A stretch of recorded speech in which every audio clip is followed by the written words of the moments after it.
Tonight, we are going back in depth on an AI ad and how your image and business can be manipulated by AI to make you do and say things you didn't do. The race to be the next governor of Oklahoma was already bananas in more ways than one. And then former Speaker of the House Charles McCall's body was put into AI in what is considered to be a first of its kind TV ad. The ad's information is accurate, but the movements of McCall are not, and was done without his consent. Now a bill is being drafted for the next legislative session that wouldn't just safeguard politicians, but all of us from being put into AI without us knowing.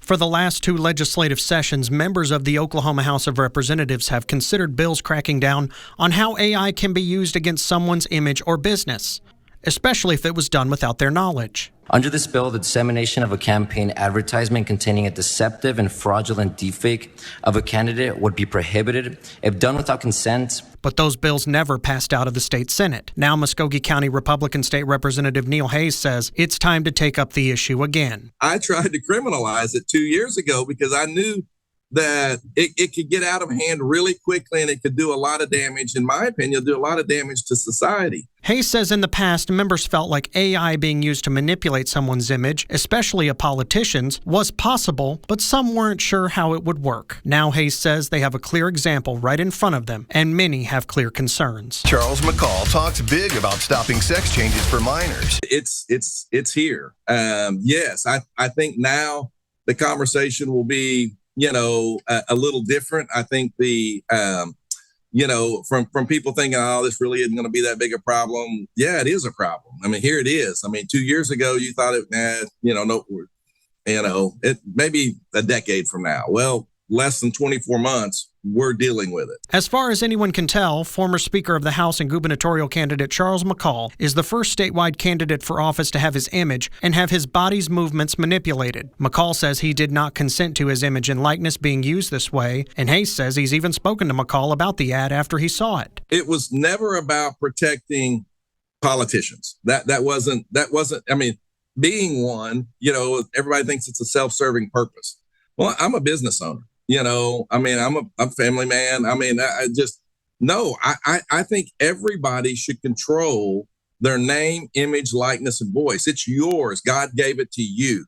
Last month, I spoke with Dr. Kim Gaddy, a marketing and political communications professor at the University of Oklahoma in Norman. She's studying the rise of AI in all forms of advertising and marketing. As far as AI use in creating these ads, I mean, that's a trend we're seeing across all aspects of marketing. Gaddy says we are living in the Wild West when it comes to what someone can do with AI, including someone else's image and likeness. And she says the law simply has not caught up yet. We've always wanted to uphold free speech, especially in a political context, right, in this country. And we should. That leaves us, though, with these tools who can now do this and manipulate these things in a way that it's like, well, is it, if I'm a public figure, is it slander or is it libel? I'm like, well, did you say it? Did you do it?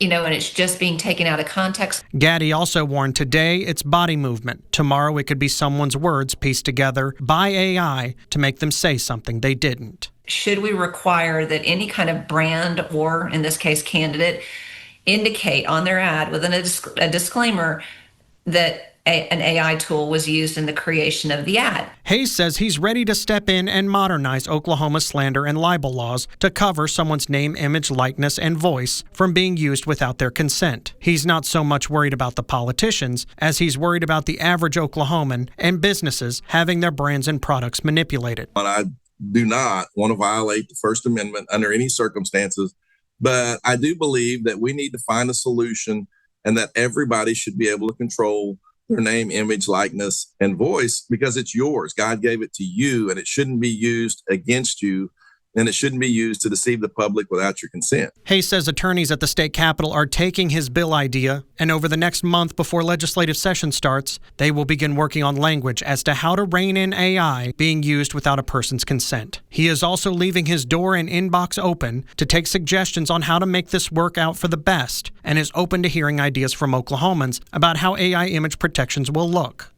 Once you become aware of it and you see its full capabilities, you'll be like, oh, this is a problem. Hayes says the biggest hangup right now is, would someone be able to sue for AI misuse of their image, or would this be a criminal act in which the police would also have to get involved as well? That part is open for discussion, as well as refining the final language he and his colleagues will have to vote on. I'm not saying you can't do one.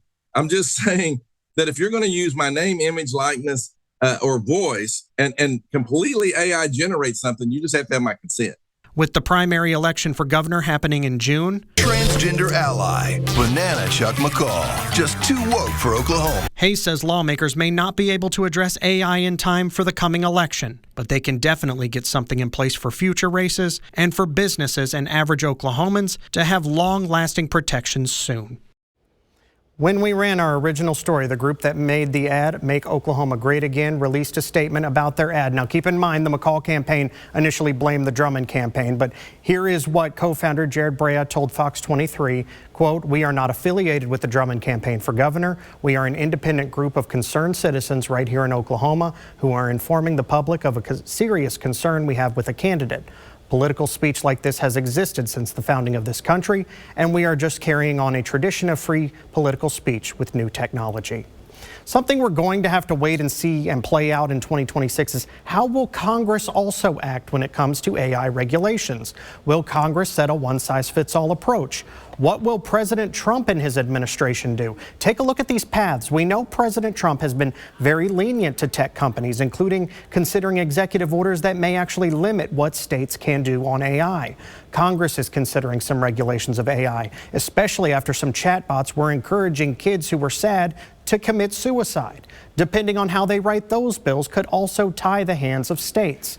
We know many states are also looking at their own AI regulations in many areas, not just with content creation that we've been talking about, but also age restrictions and regulations on building new data centers that support AI. Right now, when it comes to bills being filed for the next legislative session here in Oklahoma, bills are being written just this month by lawmakers and House and Senate staff. Next month, which bills will be heard by which committee will be figured out, and then actual legislative session itself begins in February, where we will begin watching AI bills among many other hot topics.